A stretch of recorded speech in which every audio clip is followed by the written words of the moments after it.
Tonight, a statue of Sir John A. Macdonald pulled to the ground.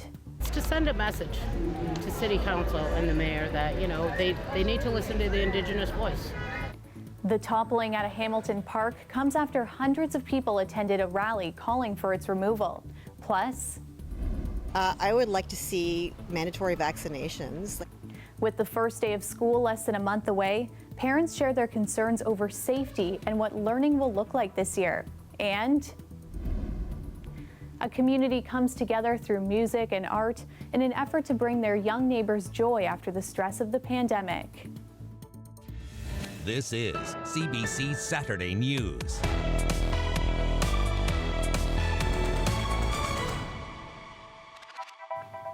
Good evening, I'm Talia Ricci.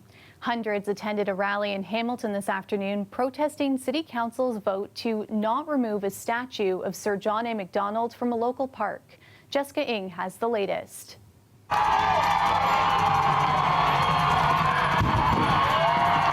Cheering from protesters as the controversial Sir John A. Macdonald statue fell in Gore Park, as well as further vandalism of the statue. It came after a unity rally on the steps of Hamilton City Hall. It speaks to where Canada is at in reconciliation when that's still standing in this day and age. Audrey Davis helped to organize the rally. Removing the statue is a critical step toward truth and reconciliation. Other organizers like Jordan Carrier tell CBC News they weren't expecting the statue to come down, adding, obviously someone is hearing us. Well, I have 5 members of my family who are in residential school who are at the Mohawk Institute. So it is very personal, and it's offensive. In July, Hamilton City Council voted against immediately removing the statue of Canada's first Prime Minister, an instrumental figure in the design of the residential school system. The city is in the midst of a municipal review of its historical monuments and landmarks. And today, hundreds protested the decision and angered that Hamilton Mayor Fred Eisenberger was not in attendance. Where is he today? Where is he? He's not even here. It shows where their heart is. It shows what big liars they are. It shows what racists they are. During the unity rally, the city councilor who brought the motion forward says she wouldn't be surprised if the community brought the statue down. And as you can see behind me, protesters have done just that today. Unfortunately, this council is sending a very clear signal to the Indigenous people here and across Turtle Island that their harm and trauma is not going to be cared for. Those attending today say getting rid of the statue isn't enough. It's a step in the right direction. It's an opportunity to start. The city says it is working on roping off the area and moving the statue to a secure location. Jessica Ng, CBC News, Hamilton. Ontario's COVID-19 numbers continue to increase, with today's new infections surpassing 500 for the 3rd straight day. The province is reporting 578 new cases today. That's the most since early June. The local breakdown has 153 cases in Toronto, 67 in Peel Region, 64 in York Region, and 57 in Hamilton. More than 70% of the cases are in unvaccinated individuals. Currently, 136 people are hospitalized with COVID-19 in the province. 11 of those people are fully vaccinated. And while cases are still rising, there is still a focus on recovering from the pandemic. With young people's mental health being impacted by lockdowns, a drop-in center is now helping kids get back in a positive mindset. Dale Manukduk visited Frontline TO's pop-up event today. 22-year-old Omar Anderson is cooking a shrimp Alfredo for a culinary competition. I got a little secret ingredient, but I can't tell you. He's been going to Frontline's TO since he was 12 and says they helped develop his interpersonal skills. I wasn't really a social person, but once I got more into the culinary program, I started socializing more with people. The event also features visual arts, theater, music, and dance. Upwards of 70 community volunteers welcome nearly 200 children and their families. I think for our young people, events like this help showcase that they matter. Thank you. The contest is being judged by celebrity chef Roger Mookin, who appears on the show Chopped Canada. He says social skills are just one thing the culinary arts teaches. There's critical thinking, there's quick adaptive thinking, There is time management, organizational skills. So whether you want to do labor or be an executive, if you start out in the kitchen, you learn a lot of really great skills that transfer to almost every industry. Local politicians say communities like Weston need more funding for programs like this to keep children off the street. Our young people, as you know, have a lot of issues, and one of the issues is to have places where they could come together as a hub, as well also a place where they can also learn other things like how to cook. The event was also an opportunity to get kids out of the house who've been isolated due to the pandemic. It's really nice to see some of our neighbors that we haven't seen in a little while, and to know that our community is still really here for us to support us. More community events are planned throughout August, including a basketball tournament and an obstacle course. Dale Manukduk, CBC News, Toronto. The City of Toronto is targeting youth as it moves forward in its vaccination campaign. Organizers are hoping to entice more than 1,000 people to get immunized at a Caribbean Carnival-themed pop-up clinic in the city's West End. Public Health says it wants to push up the vaccination rate for kids 12 and up as the school year approaches. Just 64% of kids aged 12 to 17 are fully vaccinated. 3 pop-up clinics will be open over the next 3 days in neighborhoods with low youth vaccine intake. And with the first day of school just a few weeks away, parents are growing increasingly worried about safety in classrooms as concerns around the Delta variant grow. Deanna Sumanak-Johnson reports. Back to school time is usually a mix of excitement and anxiety, but this year for this group of parents, there's little joy and mostly lots of fear. Ontario's back to school plan, they say, doesn't do enough to protect children from the Delta variant. I've been always advocating for smaller class sizes. That is one of the more safer options. That would make it really safe for my child to be in a classroom of, say maybe 15 and less versus, upwards of 30. I would like to see mandatory vaccinations, like we have it for all kinds of other vaccinations. We have to have our kids, polio and diphtheria.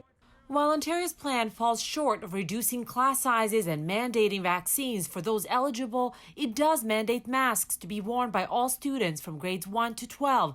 It's something that has not been a part of back-to-school plans in other provinces like Alberta. Masks reduce the risk. If it's like, for example, in Alberta where you don't have a mask mandate, I suspect there will be outbreaks. I suspect that some children will get COVID. So I think what's really important are trying to get the kids to wear masks, but also improving the ventilation and, depending on the age, trying to get as many kids vaccinated. But just how best to do that, maximize vaccination of school populations over the age of 12, is a matter of some debate. Some school boards in Ontario are planning on opening vaccine clinics on school premises where students can get a shot even without parental consent, an ethically complex issue. The healthcare provider is looking at that individual and making a determination as to whether they have the capacity to appreciate that treatment, understand the benefit, understand the risk. The Ontario Medical Association is urging the province to mandate vaccines for teachers and other school staff, something no province has done so far. Deanna Sumanak-Johnson, CBC News, Toronto. Prime Minister Justin Trudeau says the government has reached a deal with Moderna for more COVID-19 vaccines through 2023. Trudeau tweeted an agreement was reached that guarantees access to 40 million doses in 2022 and 2023. An option can be used to boost that number to 65 million. The government can also extend its agreement with Moderna to 2024. And that announcement from the Prime Minister comes as anticipation builds around a federal election. Trudeau is expected to visit Rideau Hall tomorrow morning, where he'll ask the Governor-General to dissolve Parliament ahead of a September election. We spoke with some people here in Toronto about how they feel about going back to the polls. It's just way too much else going on with COVID, where kids are starting back to school, and I think we need to prioritize other things over calling an election at this point. I feel like the federal government has done a fairly good job, but it's spent a lot of money, and how are we going to deal with that? I think it's too early to have an election, especially with the situation we're in. There's a lot of things going on, and election shouldn't be really a topic right now. I think we need to focus on getting back in track, getting our lives back to normal.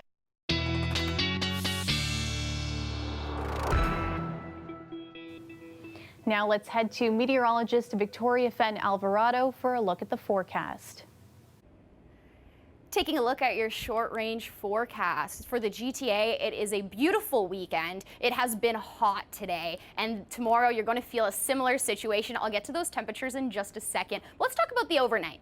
If you're in Toronto, perhaps you're headed to the TFC game tonight, maybe the Arkells concert this weekend. It's going to feel like 13 degrees through the overnight, so perhaps bring a light jacket, a light sweater. As we head into the morning, it gets to 16 degrees, feeling like 16, so a nice morning. Go for a jog, perhaps. And as we head into the rest of the day, 23 in Toronto, feeling like 23. Other places, Hamilton, 24, feeling like 26.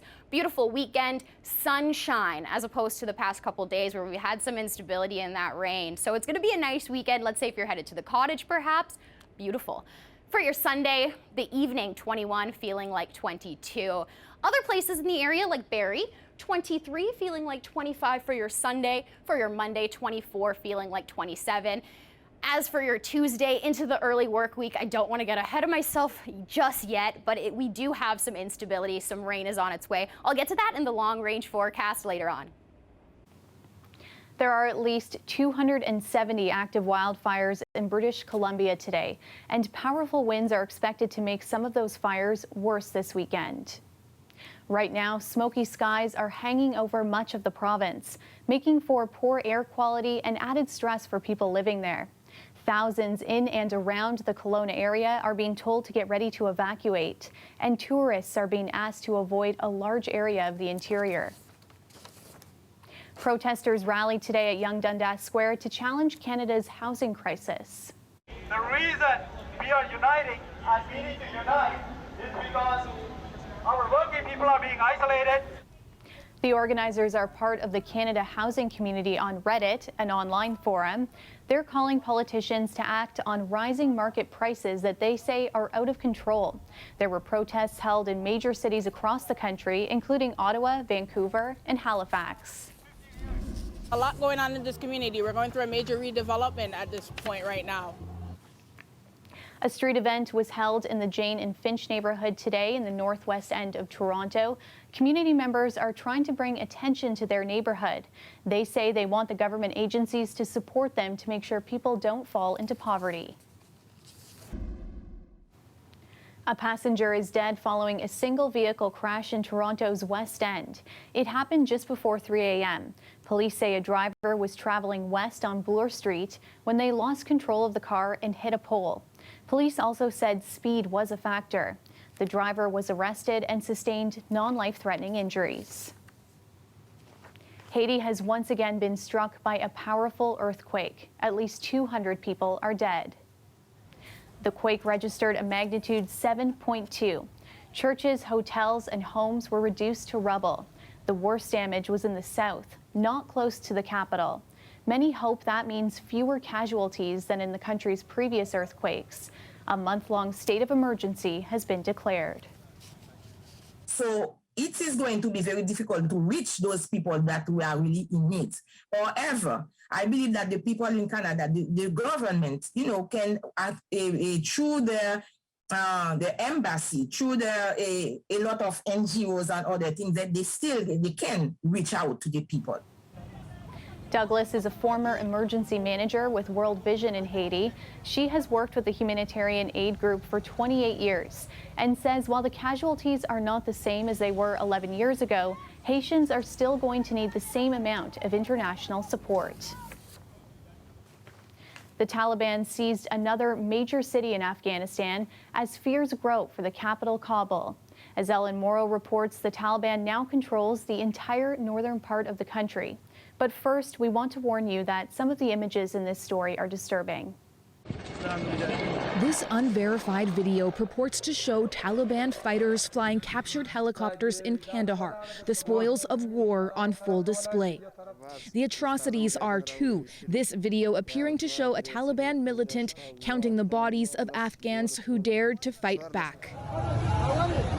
After a relentless advance, the Taliban now controls wide swaths of the country, with their eyes set on the capital, Kabul.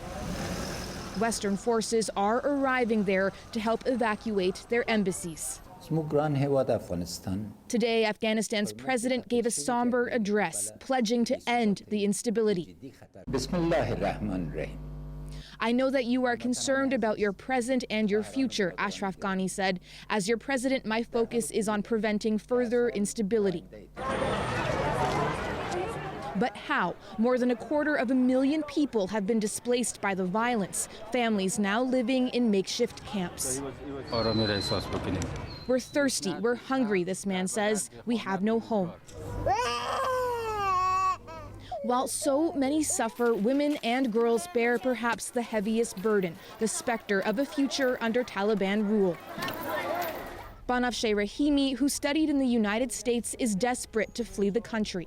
I have to go and live in my country. I'm afraid of being killed.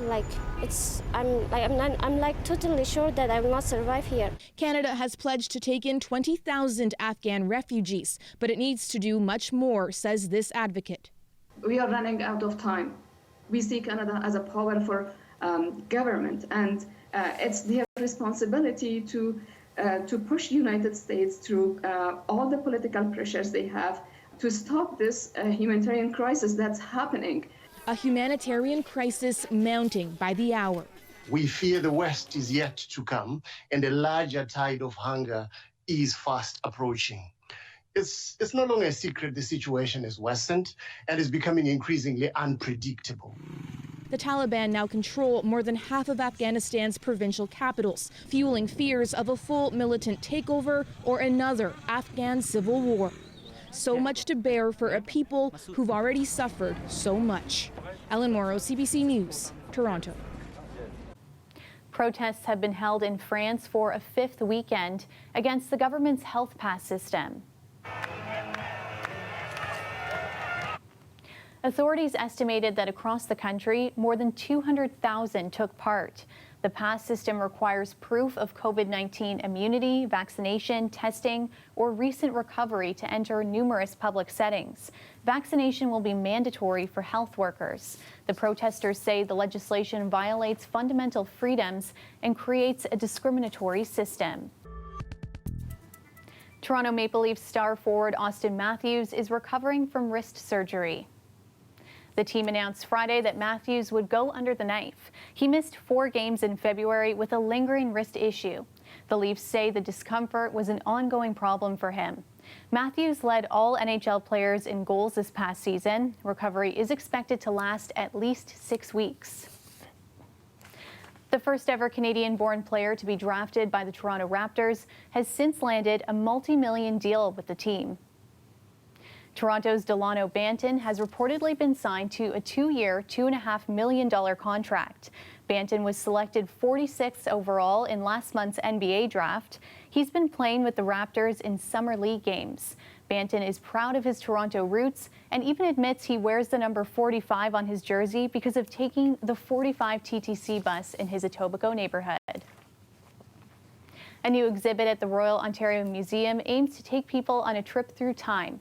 Breaking the Frame features one of the earliest photographs taken by a female artist, among dozens of other captivating images in photo history. Take a look. The exhibition is a history of photography, but it's a history of photography like you've never seen before. And to that, we've added makers from 27 different countries, people from Latin America, from East Asia, from Oceania, and so on, to create a fuller, richer history of photography. One of the things I just love about this exhibition is that it's so inclusive. It doesn't matter what part of the world you come from, you'll see something of your heritage and culture represented in the exhibition. It's really very welcoming in a way that other photo history shows may not be. And that was intentional. We really wanted to show how photography has been used around the world. The climate is pretty carefully controlled and the air is cleaned. So it is a better than average place to spend your time, in fact, in terms of contagion and so on. Oh, I couldn't be more excited. And the Royal Ontario Museum is the perfect place for a show like this. because it's not a straightforward art museum. It's a museum of art and culture and natural history and science. And there's so many wonderful connections between what's happening in the photo show and the rest of the museum. It's really well timed because it does give folks an opportunity to get out of their apartments, to see something face to face. But those photographs that are in the exhibition, they're very transporting. They transport you through time and they transport you through place. And I think that for me and for others who've been trapped inside for 18 months, it's a real tonic to be able to engage with works like this. It's very restoring, I find.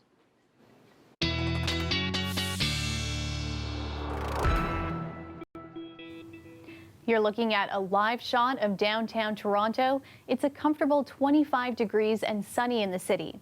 Victoria joins us once again for a final check on the long-term forecast. It's already been hot today and it's going to continue getting hotter with humidity on its way and a chance for some rain, some instability early for your work week next week. This is your long range forecast, but first let's talk about the evening. It's going to cool down, Barrie 16 degrees, so maybe a light jacket, light sweater tonight. This evening, Toronto 20, feeling like 21. As we head into your Sunday, 23 degrees in Toronto, Oakville, Newmarket, Barrie, 23 there as well, and sunshine across the board. Perhaps you're headed to the cottage, or if you're already there, this is your temperatures. Gravenhurst 22, feeling like 23. Beaverton 23, feeling like 24. Perfect temperature, sunny, maybe take a dip in the lake. It's gonna get humid, however. Into your early week and into late week next week, it's going to feel almost like 40 degrees. 38 is what it's going to feel like, 37 on your Thursday. That's humidity. Also, moisture is on its way. We have some cloud cover for your Monday, but as we head into your Tuesday, a chance for some spotty showers. Toronto, London, Windsor, not a washout, however, but just something to note, to bring your umbrella perhaps. Let's take a look at your Monday. Cloud cover, like I mentioned, but temperatures 25 in Toronto, Mississauga 25, Oakville, same thing there. And as we take a look at your Tuesday, the icons indicating the rain that is possible, but temperatures 26 in Toronto.